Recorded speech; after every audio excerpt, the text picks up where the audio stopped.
नमस्कार, एक बार फिर से आपका बहुत बहुत स्वागत करते हैं, अभिनंदन करते हैं। खेल समझिए में आज हम फिर से एक बार आपके सामने हाजिर हैं और आज भी हमारे पास एक ऐसा ही विषय है कि क्या ऐसा कोई तीर का संधान किया जा सकता है जो मारक क्षमता भी रखता हो और मार करके वापस भी आ जाए।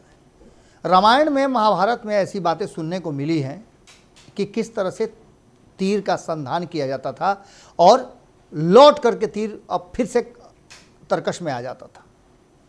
लेकिन ये कलयुग है। यहाँ जो राजनीतिक द्वंद्व होता है, कुर्सी के लिए, सत्ता के लिए जो लड़ाई होती है, उस लड़ाई में अपने अपने हिसाब से रणनीतियाँ और स्ट्रेटजी बनाई जाती है। हालांकि चीज़ें पहले भी जैसी होती थी वैसे आज भी होती हैं, लेकिन उसका तरीका बदल गया है। 2024 के चुनाव से पहले तैयारियां ज़बरदस्त चल रही हैं और उन तैयारियों में जहां एक तरफ लगातार नीतीश कुमार टारगेट पर हैं। नीतीश कुमार टारगेट पर इसलिए हैं कि नीतीश कुमार ने सीधे सीधे नरेंद्र मोदी को चैलेंज किया है और उनके साथ ललन सिंह खड़े नजर आ रहे हैं, जो ये कहते हैं कि बिहार की 40 सीटें भारतीय जनता पार्टी से छीन करके, जिसमें से 16-17 सीटें तो उनके पास ऑलरेडी हैं, बाकी की जो 22-23 सीटें हैं उसको लेकर के वो भी सीटें छीन करके और नरेंद्र मोदी को तीसरी बार प्रधानमंत्री बनने से रोक दिया जाएगा। हालांकि इस दावे को लेकर के क्या कर रही है, इस बात का अभी तक कोई बड़ा खुलासा नहीं हो पाया है। न ही कोई स्ट्रेटजी नज़र आ रही है जिसके कारण ये कहा जाए कि नहीं, भारतीय जनता पार्टी को सत्ता से बेदखल करने की क्षमता जनता दल यूनाइटेड के नेतृत्व वाली महागठबंधन रखती है। अब यहाँ झमेला बहुत सारा है। दूसरी तरफ आप देख रहे होंगे कि भारतीय जनता पार्टी भी ये दावा कर रही है कि पिछली बार 39 जीते थे, इस बार 40 जीतेंगे। आखिर इस दावे में दम कितना है? इससे पहले कुछ आंकड़े आपको समझ में आए होंगे। 2019 के चुनाव में भारतीय जनता पार्टी नीतीश कुमार के साथ चुनाव लड़ी थी।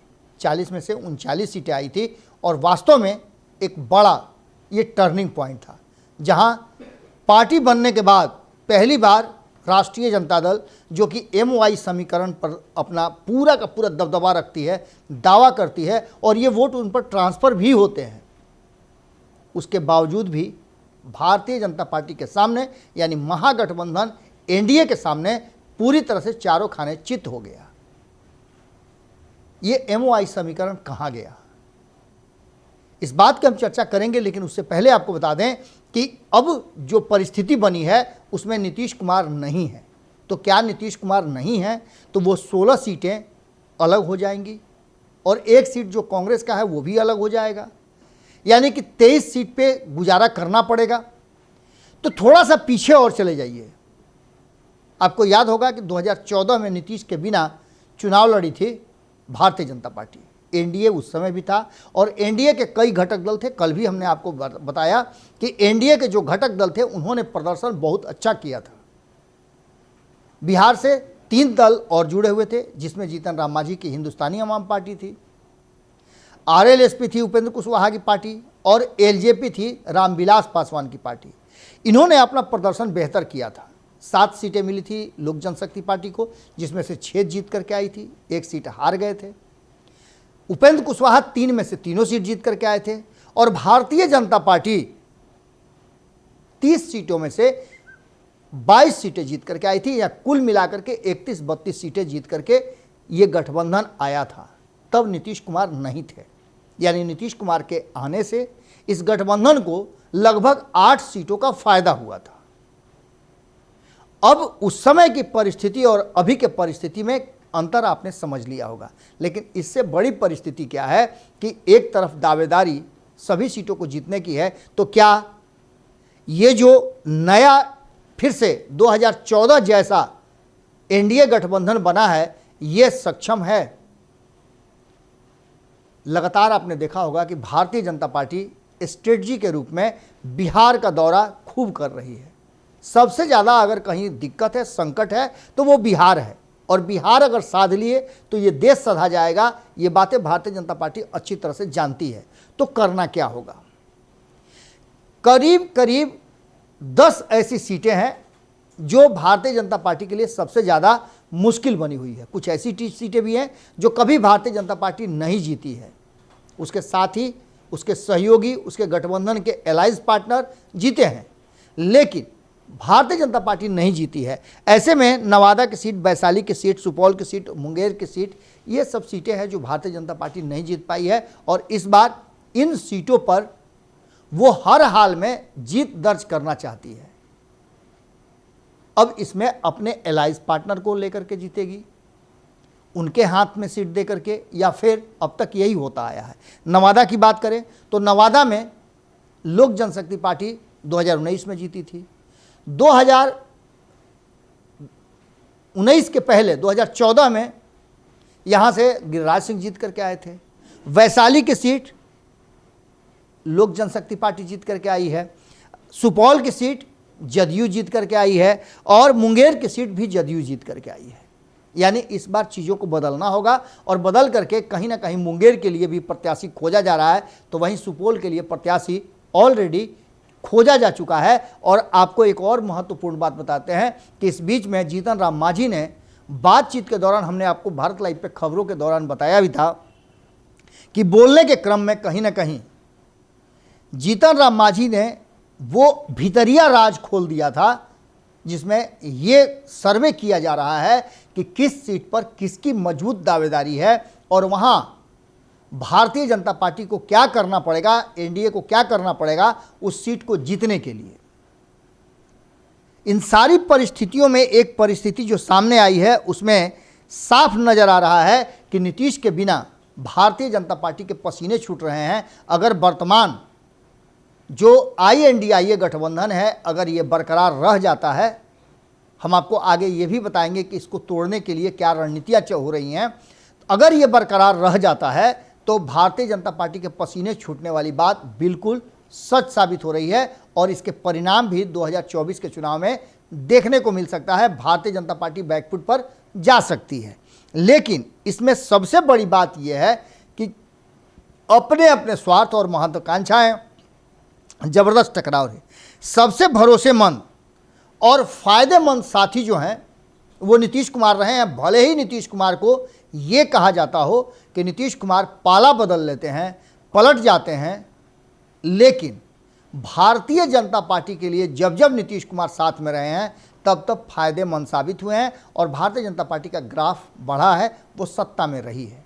जब जब नीतीश कुमार अलग हुए हैं तब तब भारतीय जनता पार्टी के हाथ से सत्ता चली गई है।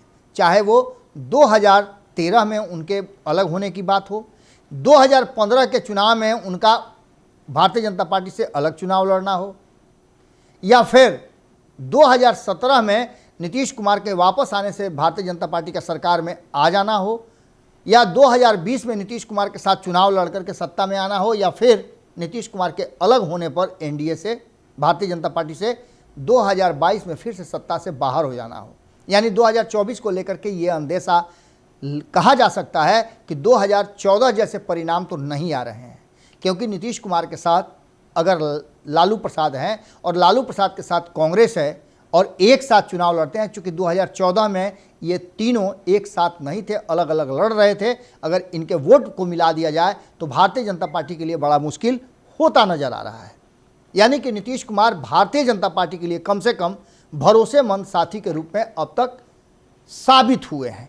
तो वहीं अगर बात की जाए तो इन सारी बातों को लेकर के जो डिलीवर करने की बात है वो भारतीय जनता पार्टी सर्वे कर रही है। जैसा कि जीतन राम मांझी ने भी कहा कि सर्वे हो रहा है एनडीए की तरफ से कि कौन डिलीवर करेगा किस सीट पर, उसकी पूरी की पूरी तैयारी हो रही है और उस तैयारी में भारतीय जनता पार्टी के आंकड़े सामने आ रहे हैं।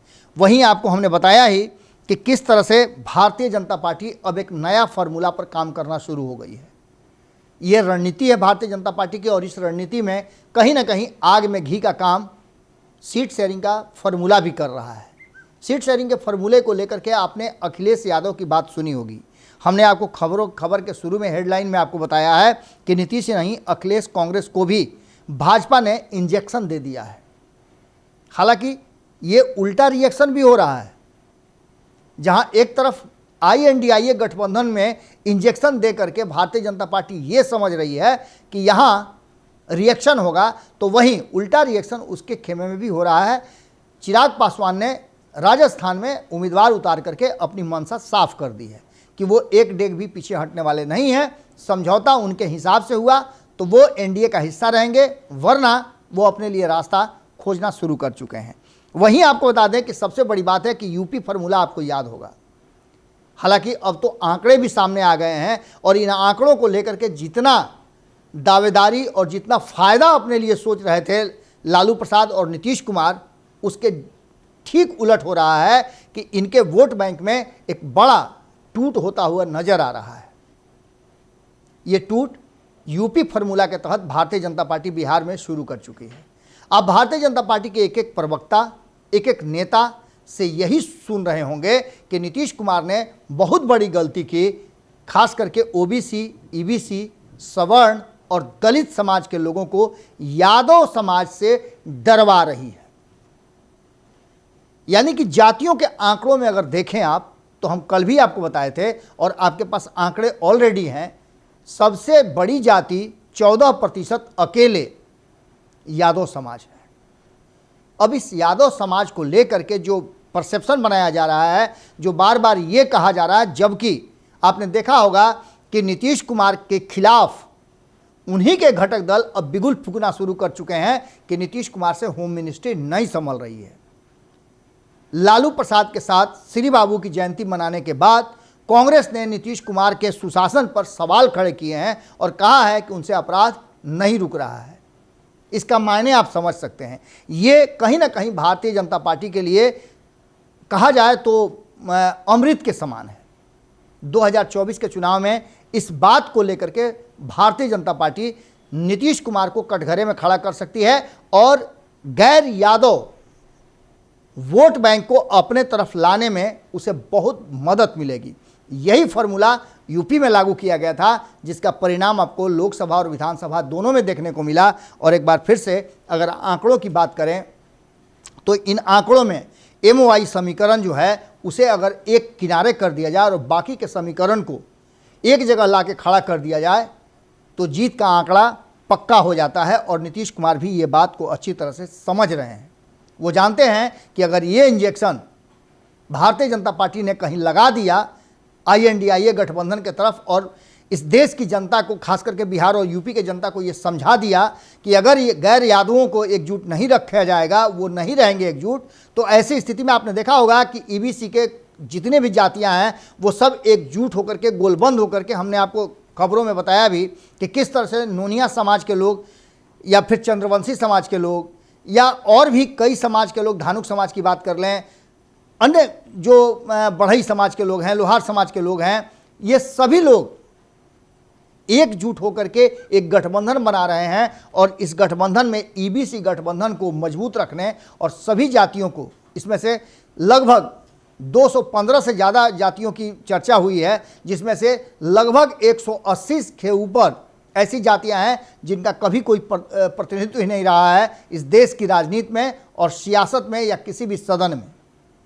ऐसी स्थिति में इन सबको जोड़ करके एक नया परसेप्शन रचा जा रहा है, जिसमें भारतीय जनता पार्टी ने पहल शुरू कर दिया है कि गैर यादव एक साथ हो जाएं। यानी एम और वाई समीकरण जो है अखिलेश यादव का, लालू प्रसाद का, उस एम वाई समीकरण को छोड़ करके बाकी जितने भी समीकरण के लोग हैं, जितनी भी जातियां हैं, जितने भी समूह हैं, सबको एक जगह करके और भारतीय जनता पार्टी अपना गोटी सेट करने में लगी हुई है। उसी खेमे में नीतीश कुमार भी अपना जाल बिछा रहे हैं। नीतीश कुमार ने विद्रोह किया, उन्होंने मध्य प्रदेश में अपने उम्मीदवार उतारे, तो वहीं अखिलेश यादव ने भी अपने उम्मीदवार उतारे और ये इंडिया गठबंधन और कांग्रेस के खिलाफ था। इसका मतलब एक तरफ कांग्रेस के खिलाफ ये एक मुहिम की तरह शामिल हो रहा है और दूसरी तरफ इसको भड़काने में भारतीय जनता पार्टी भी लगी हुई है। अब देखना दिलचस्प होगा कि ये जो इंजेक्शन नीतीश कुमार ही नहीं, अखिलेश को भी, कांग्रेस को भी पड़ रहा है, लालू प्रसाद को भी दे रही है, तो ये कितना ज़्यादा कारगर और फ़ायदेमंद साबित होता है। आंकड़ों की बाजीगरी में अगर देखना चाहें तो 32% के आसपास वोट होता है एमओआई समीकरण का। और जिस तरह से ये परसेप्शन बनाया जा रहा है, जिस तरह से ये लोगों तक बातें पहुंचाई जा रही है कि यदि आप एमओआई समीकरण से अलग नहीं होंगे, आपने देखा भी होगा कि भारतीय जनता पार्टी ने कहा है कि अगर जिसकी जितनी भागीदारी की बात करते हैं तो 82% हिंदू हैं, तो हिंदुओं को उनका हक दीजिए। वहीं दूसरी तरफ MOI समीकरण को छांटने के बाद लगभग 68% वोट होता है, और इस 68% में से कितना प्रतिशत vote Bharatiya Janata party shift करा पाती है अपने तरफ, ये बड़ा सवाल है। आपको क्या लगता है, कमेंट बॉक्स में ज़रूर लिखिएगा। आपके कमेंट का हमें इंतज़ार होगा, और इस विश्लेषण के बाद हम अगला जो विश्लेषण करेंगे उसमें आपके कमेंट शामिल करेंगे। बहुत बहुत धन्यवाद, नमस्कार। पैनोरमा ग्रुप, जो सोचता है वो करता है। अगर ये वीडियो पसंद आई और वह बिहार के राजनीति और बिहारियत से सरोकार रखेनी तो सब्सक्राइब बटन दबा के चैनल के सब्सक्राइब कर ली।